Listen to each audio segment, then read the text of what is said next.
सर्वप्रथम त सबैमा नमस्कार। आज हामी चाहिँ काभ्रेपलाञ्चोकको भगवती माईमा दर्शन गर्न गइरहेका छौँ। हेर्नुस् भक्तजनहरूको भिड भनेको एकदम परिश्रमको फल मिठो हुन्छ भन्छ नि, त्यस्तै भगवान त्यसै आउँदैनन् कि हेर्नु त्यहाँ लाइन कति बस्नु पऱ्यो, किनकि आत्मैबाट भगवानलाई कुरेर बसेपछि अवश्य पनि भगवान आउनुहुन्छ। धैर्यता नै सबभन्दा ठुलो कुरो हो होइन। यहाँ बाल वृद्ध कोही नभनिकन सब लाइनमा बस्नुहुन्छ। वृद्धहरूलाई चाहिँ भित्र छिर्नलाई अलिकति सहुलियत दिएको छ। दोस्रो गेटबाट मान्छे आइएको छ होइन। यो चाहिँ पलाञ्चोकको भगवती माई हो होइन। यो चाहिँ हाम्रो यसको इतिहास ठुलो छ, किनभने यसको यो मूर्ति बनाउनेको चाहिँ अर्को नबनाओस् भनेर केही देश काण्डहरू छ भन्ने इतिहासमा लेखेको छ। त्यो हजुरहरूले खोजी पढ्नु होला। अनि हामी चाहिँ बिहान पख गएको हो। लाइन चाहिँ धेरै नै रहेछ। टक्क मालासाला गरेर होइन सौभाग्य सबै लिएर गएको थियौँ। यहाँ चाहिँ हाम्रो सरकारी पुलिसहरू पनि बस्दा रहेछन् सुरक्षाको लागि, लाइन मिलाउनको लागि। टक्क मन्दिर चाहिँ यही हो होइन। अब यहाँ भित्रलाई चाहिँ केही समयपछि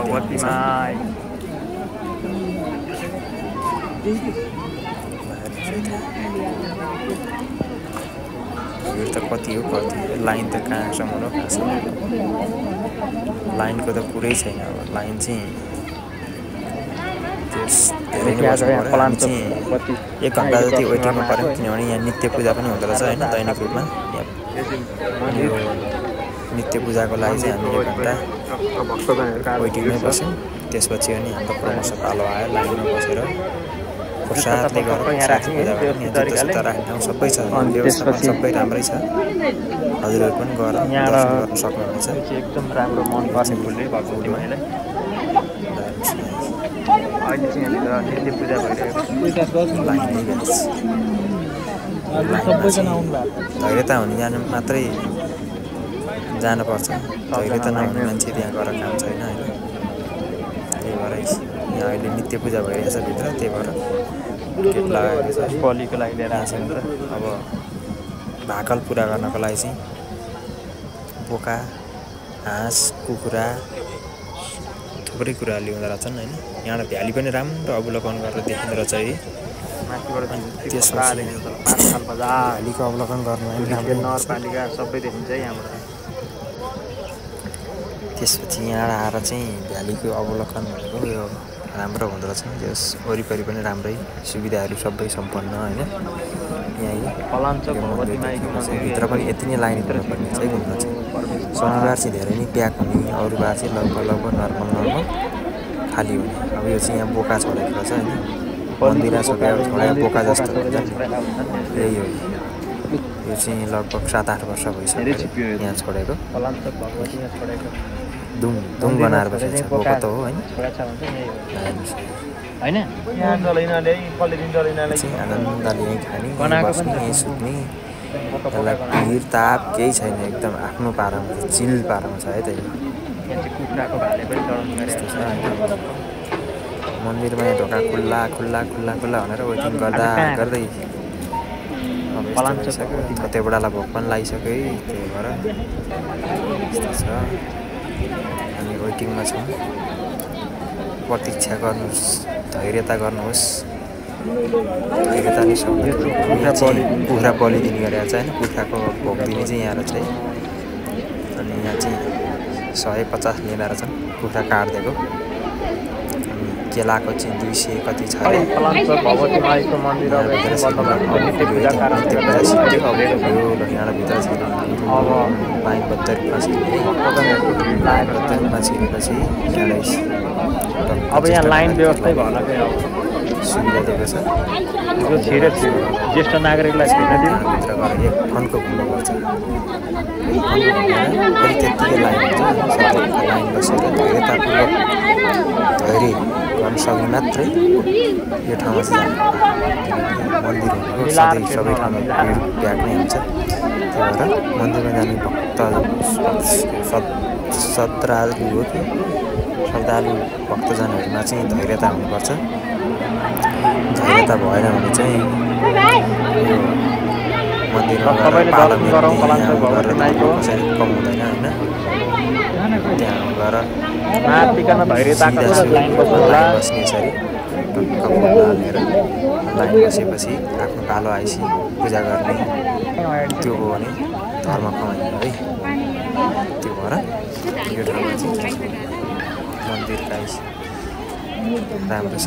सतको देवी हो हाम्रो यो पलाञ्चोक भगवती माई भनेपछि मेन मन्दिर चाहिँ यही हो है।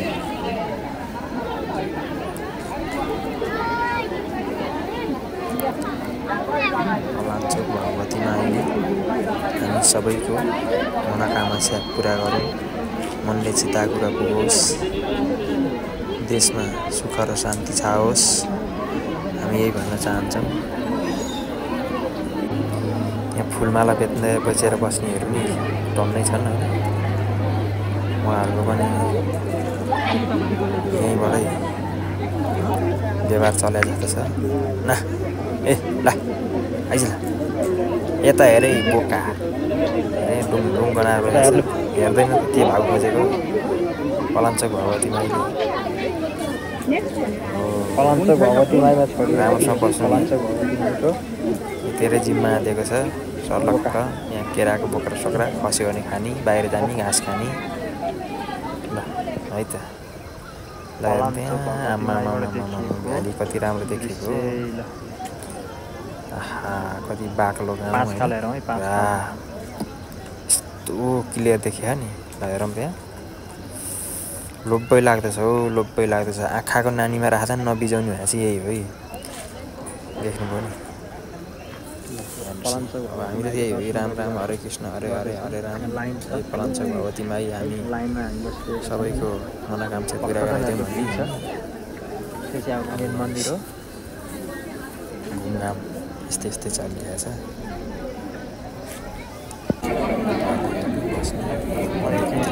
पलाञ्चोक भगवती माई है। पलाञ्चोक भगवती माई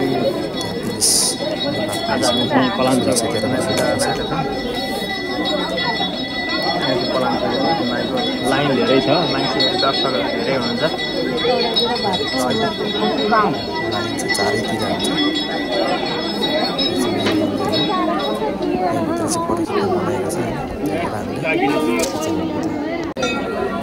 यहाँ फेरि लाखबत्ती बालेको हुन्छ नि। लाखबत्ती बालेको ठाउँमा चाहिँ आफू बाल्न सके पनि त्यसलाई छोएर चलाएर भए पनि पुण्य कमाउनु भन्ने हाम्रो शास्त्र अनुसार छ। त्यही भएर हामीले चाहिँ यसलाई छोएर चलाएर पुण्य कमाइरहेको छौँ। यस्तो गरिबमा गएको पुरा राप भइरहेको छ क्या। उसै त 12 बजेको घाम 12 बजे पालो आएको थियो। त्यहाँमाथि अब यो राप। सबैको कल्याण होस्, सबैको जय होस्। यतातिर लाग्यो मन्दिर त त्यही हो। यो चाहिँ पलाञ्चोक भवानी यज्ञ लाउने है। यज्ञ कुण्ड रहेछ। यहाँ यज्ञ पनि भइरहेको छ। यज्ञ लगाइरहेको यो हवन गर्ने कुण्ड। पलाञ्चोक भगवती माई धर्म कर्ममा व्यस्त हुनुहुन्छ। यसको इतिहास ठुलो छ होइन। पलाञ्चोक भगवतीलाई यहाँको जस्तो मूर्ति चाहिएको छैन। सतको देवी भन्छ है। सतको देवी चिन्नेले मात्र चिन्छ है। हिमालय लिएर गएपछि त भगवान् पनि खुसी भइहाल्छ। भक्ति गर्नु पऱ्यो क्या। भक्ति नै सबभन्दा ठुलो। भक्ति गरेपछि शक्ति कमाइन्छ, शक्ति आउँछ है त। धन्यवाद सबैलाई।